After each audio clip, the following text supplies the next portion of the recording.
चश्मिश से बात करने के बाद मैं काफी खुश था। मेरा मन बिल्कुल भी नहीं था कि चश्मिश इतनी जल्दी ऑफलाइन हो जाए। मैं अभी भी बात करना चाहता था, शायद बहुत बात करना चाहता था। चश्मिश ऑफलाइन हो गई, मैं अभी भी ऑनलाइन था। मुझे लगता था कि कहीं शायद वो दोबारा ना ऑनलाइन हो जाए। करीब 10 मिनट तक मैंने उसका इंतजार किया, फिर मैं भी ऑफलाइन हो गया। मैं कंबल में लेटकर सोचने लगा। मेरी नजरों के सामने चश्मिश थी और मेरी आंखों के सामने से पहली मुलाकात से अब तक की कहानी ऐसे गुजर रही थी मानो जैसे कोई फिल्म चल रही हो पर्दे पर। ये सब मुझे चश्मिश के प्यार में डुबोते जा रहा था। मुझे अब चश्मिश और भी प्यारी लगने लगी थी। वो कहते हैं ना, दिन दुनी रात चौगनी हो रही है तरक्की। चश्मिश के लिए मेरा प्यार इतना बढ़ रहा था कि फीलिंग इतनी प्यारी हो गई थी कि वो मेरे लिए दुनिया की सबसे खूबसूरत लड़की थी। तभी हमारी टुनटुनिया टुनटुनाई। मुझे लगा कहीं चश्मिश का मैसेज तो नहीं आया, पर वो मेरे फ्रेंड का मैसेज था। मैंने रिप्लाई नहीं किया क्योंकि इस वक्त मैं बात नहीं करना चाहता था। अब टुनटुनिया हाथ में थी तो मुझसे रहा नहीं गया। मैंने चश्मिश का मैसेज खोला और पढ़ने लगा। मैंने एक बार पढ़ा, बहुत अच्छा लगा, फिर दोबारा पढ़ा। मुझे पता नहीं क्या हो गया था कि मैं उसके मैसेज को बार बार पढ़ के खुश हो रहा था। शायद ये बहुत अजीब था, पर इस अजीब सी हरकत करके मुझे बहुत ही खुशी मिल रही थी। अब मैंने उसकी पिक को देखना शुरू किया। हालांकि मैंने पहले भी इन 2 दिनों में हजारों बार उसकी पिक देखी होगी, पर फिर भी मैं उसकी पिक देखना चाहता था। मुझे उसकी 2 पिक बेहद प्यारी लगती थी। एक उसकी फ्रेंड के साथ गंगा महल घाट की थी, जिसमें चश्मिश अपने गोल गोल चश्मे से अपनी टमाटर जैसी आंखों को ढके हुए थी, और एक पिक उसकी फ्रेंड की टाइमलाइन पर थी और वो दोनों किसी शादी में थी। पिक बहुत प्यारी थी, जिसमें चश्मिश ने चश्मा नहीं लगाया था, लहंगा पहना था, थोड़ा हल्का मेकअप और लिपस्टिक पोत रखी थी। कानों में चूड़ी के बराबर रिंग पहन के गजब बवाल लग रही थी चश्मिश। मैंने वो पिक सेव कर ली थी। सच कहूँ, मुझे उस पिक को देखकर चश्मिश पर इतना प्यार आया कि मैंने उसे किस कर लिया। वैसे आप इसे हवस समझते होंगे, पर मेरे लिए ये प्यार था। इन 2 दिनों में मैं बिना चश्मिश को देखे सोता ही नहीं था। आज तो बात हो गई थी, हम फ्रेंड बन गए थे। आज तो हमारी आंखों से नींद काफी कोसों दूर थी। बस पास थी तो सिर्फ चश्मिश, जिससे मैं दूर बिल्कुल भी नहीं होना चाहता था। मुझे पहली बार किसी से प्यार हुआ था और महादेव की कृपा से कन्या सुकन्या होने के साथ ब्राह्मण थी, तो साहब प्यार तो बनता है। मैं चश्मिश के ख्यालों में यूं ही डूबा था। पता नहीं मुझे क्या हुआ कि मैंने चश्मिश की पिक को खोला और अपने सीने से लगाकर सोने की कोशिश करने लगा। मुझे आज ऐसा फील हो रहा था कि मैंने चश्मिश को गले लगा लिया हो, और ये कमाल की जादू की झप्पी थी जो मुझे आज खुशी की चरम सीमा की ओर ले जा रही थी। मैं चश्मिश से बातों को मन में ही मन सोचकर बार बार खुश होता रहता। ओह, तो मैडम सिंगल हैं, अभी तक बॉयफ्रेंड नहीं है, मतलब कोशिश करें तो फिर ये हमारी हो सकती है। तभी दूसरा मैसेज, अरे यार वो सब इन सब चक्करों में नहीं पड़ना चाहती है, उसे बॉयफ्रेंड झमेला लगता है। हाँ सही है, अगर ऐसा नहीं होता तो अब तक सिंगल नहीं होती, कहीं ना कहीं सेट होती। इतनी प्यारी है, कोई ना कोई तो होता ही। इसे सच में बॉयफ्रेंड के चक्कर में नहीं पड़ना, नहीं अभी तक अकेली नहीं रहती। हाँ यार, इसने कहा भी तो है कि उम्मीद है कि तुम दोस्ती से हर्ट नहीं करोगे मुझे, कहीं इसी तरफ तो इशारा नहीं था उसका। मैं ये सब सोचकर दुखी हो गया, पर लड़के तो लड़के होते हैं, भले ब्लड बी नेगेटिव हो, पर सोच बी पॉजिटिव वाली होती है ससुरों की। मैंने भी मोबाइल उठाया, प्यार से किस किया और कहा, महादेव सच्चा प्यार है, कुछ भी हो जाए हार नहीं मानेंगे, एक कोशिश तो जरूर करेंगे, प्यार का इजहार तो जरूर करूंगा, बाकी उसकी मर्जी। किस करने के बाद थोड़ा प्यार में कॉन्फिडेंस आया और फिर सोने की कोशिश करने लगा।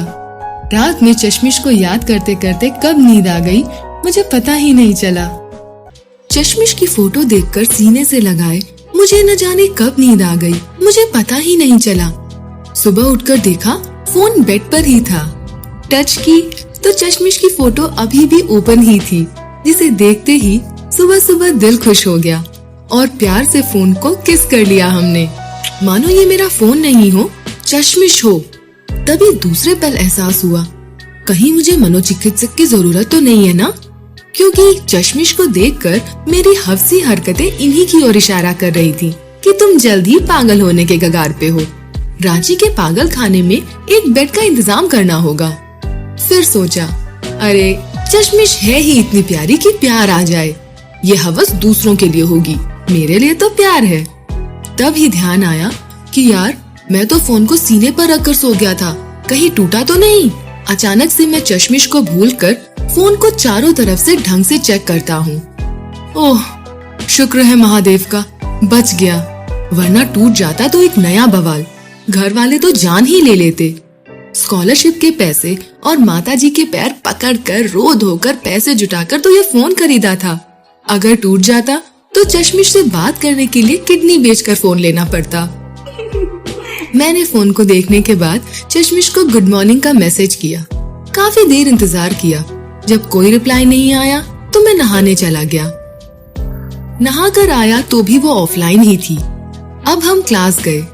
मेरा मन तो हो रहा था कि चौबे जी और मौर्या को बता दें कि चश्मिश मिल गई है, पर सोचा रहने दो, जब नंबर मिल जाएगा थोड़ी बात और आगे बढ़ जाएगी तो बताते हैं।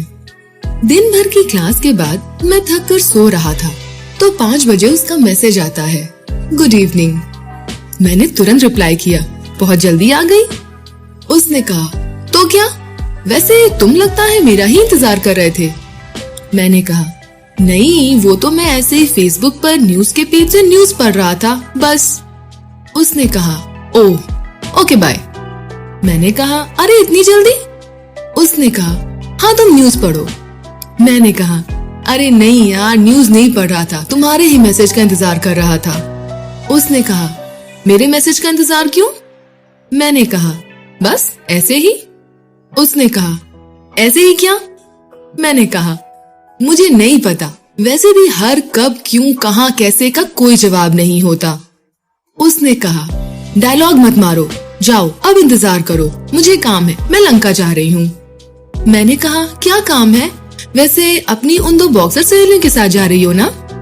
उसने कहा, नहीं मैं उनके साथ नहीं जा रही हूँ, मैं उन दोनों से गुस्सा हूँ। मैंने कहा, क्यों, गुस्सा क्यों हो? वो बोली, बस ऐसे ही, अब तुम जाओ, सब तुम्हारी वजह से ही है। मैंने कहा, अरे मेरी वजह से क्या, अब मैंने क्या कर दिया? उसने कहा, पूछना नहीं कि तुमने क्या किया, सब जब भी देखती हैं हमेशा चिढ़ाती हैं। यार चश्मा बहुत प्यारा है, हम भी ले ले एक चश्मा। सारी लड़कियों के सामने हंसती है मुझ पर, सब तुम्हारी वजह से हुआ है। मुझे तुम पे बहुत गुस्सा आता है, तुम्हें पीटने का मन करता है। oh, no. मैंने कहा, अच्छा सॉरी यार, छोड़ो उन बॉक्सरों को, मैं आ जाऊं, लंका पर मिलते हैं और तुम मुझे मार भी लेना। वो हंसने लगी, कही, जरूरत नहीं है, तुम रहने दो, मत आओ, मैं अपना काम खुद कर लूंगी। मैंने कहा, मुझे पता है चश्मिश कि तुम झांसी की रानी हो, पर मैं तो साधारण पुरुष हूँ, हमें जरूरत पड़ती है। उसने कहा, तुम्हें क्या काम है? मैंने कहा, वहाँ आकर बताता हूँ। उसने कहा, ठीक है तो जल्दी आओ, मैं तैयार होने जा रही हूँ। मैंने कहा, मैं बस 20 मिनट में लंका गेट पर पहुँचता हूँ, ऑनलाइन रहना। उसने कहा, ओके। मैं खुशी से उछल रहा था, तुरंत वॉश बेसिन में जाकर मुंह रगड़ रगड़ के धोया, जैसे जिंदगी भर की चमक आज ही लानी हो चेहरे पे। आकर कपड़े पहने, डीओ मारे और निकल हुए झूमते हुए लंका। मैंने उसको मैसेज किया कि मैं निकल गया हूँ हॉस्टल से, बस 15 मिनट में लंका पहुँच रहा हूँ। मैं तेजी से चल रहा था, तभी पीछे से एक बाइक वाला आया। मैंने लिफ्ट मांगी और आ गया लंका। मैंने फिर से मैसेज चेक किया, पर उसका कोई मैसेज नहीं आया था अभी तक। मैं काफी जल्दी आ गया था, सोच रहा था बेकार में लिफ्ट मांगी, पैदल ही आ जाना चाहिए था। 10 मिनट बाद उसका मैसेज आया, बस तैयार हो गई हूँ, निकल रही हूँ, तुम लंका पहुँचो गेट पर।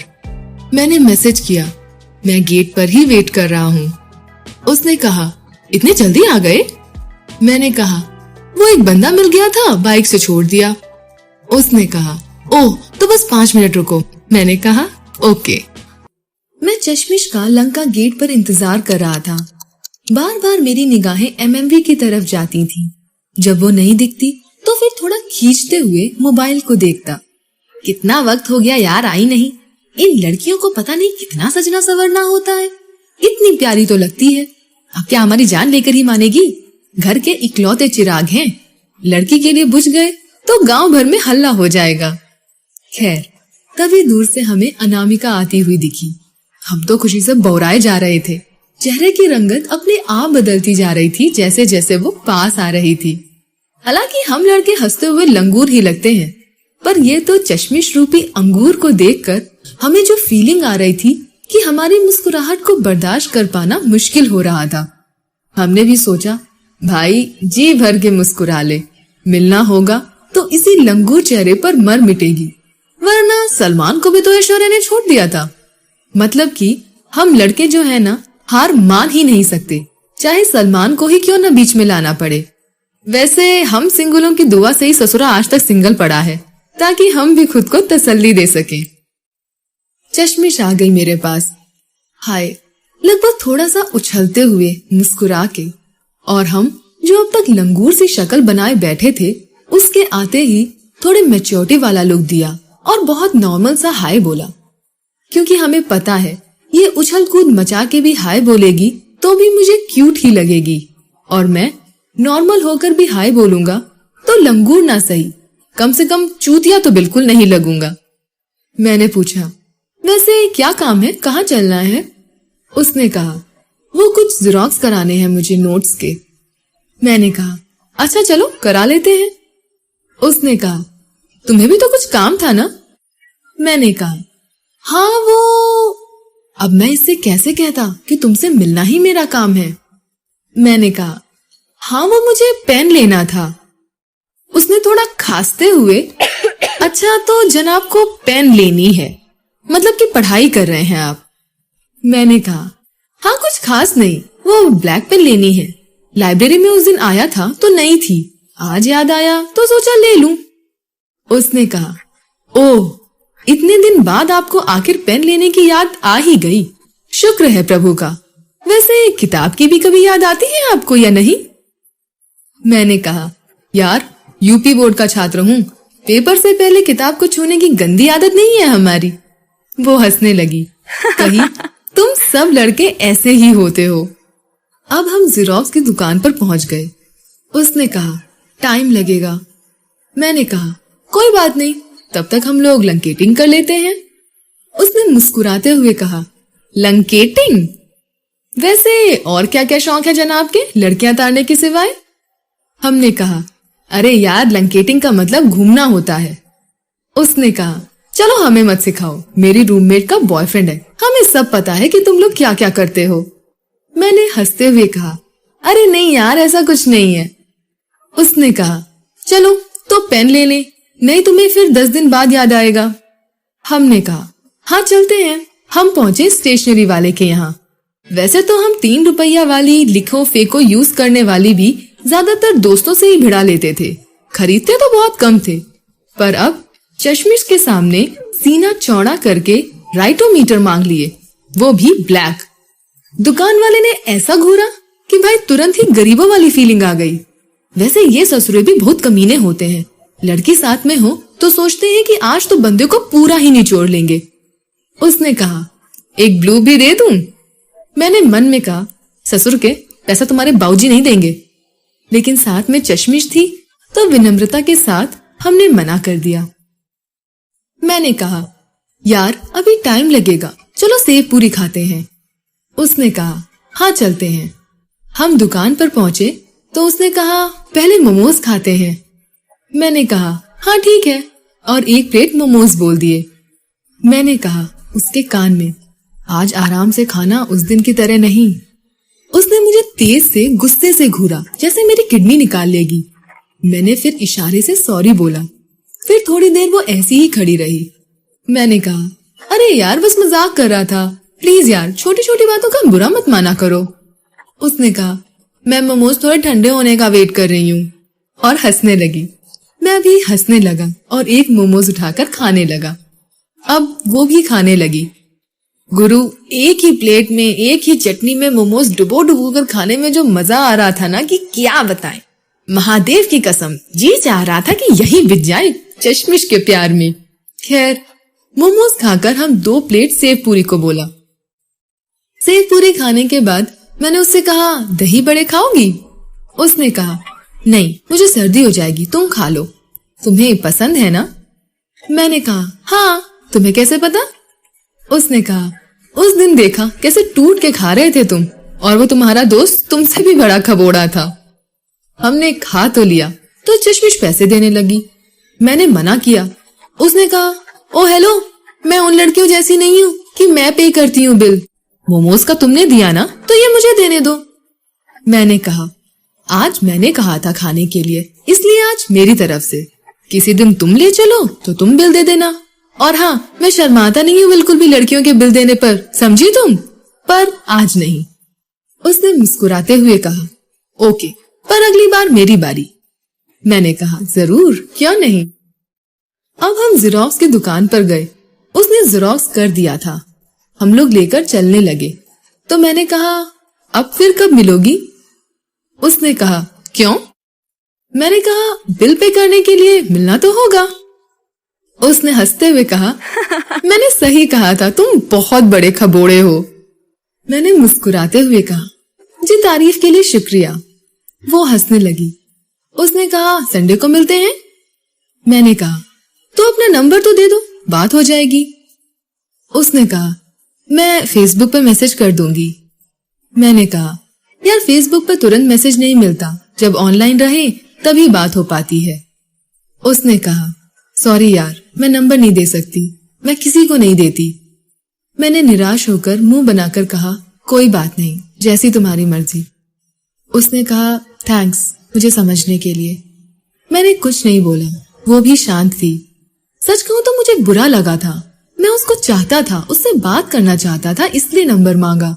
और मैं ये भी समझ सकता हूँ कि किसी लड़की के लिए ये आसान नहीं, पर सब कुछ जानते हुए, समझते हुए भी पता नहीं क्यों मैं अनजान था।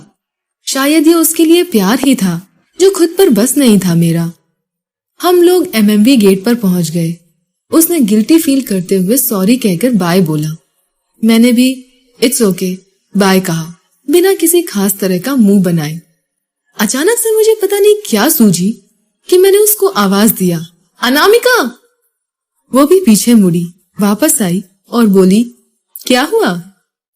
मैंने कहा, अनामिका, मैं समझता हूँ कि किसी लड़की का यूं अनजान किसी लड़के को, जिसको वो ज्यादा जानती नहीं, नंबर देना आसान नहीं है, पर मैं प्रॉमिस करता हूँ कि तुम्हें हर्ट नहीं करूंगा।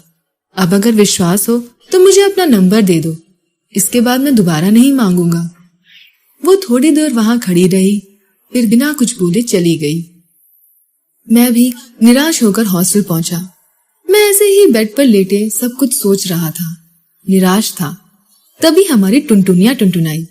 चश्मिश का मैसेज था, उसने अपना नंबर दिया था, साथ में मैसेज किया था, उम्मीद है कि तुम अपना प्रॉमिस याद रखोगे और हमें हर्ट नहीं करोगे।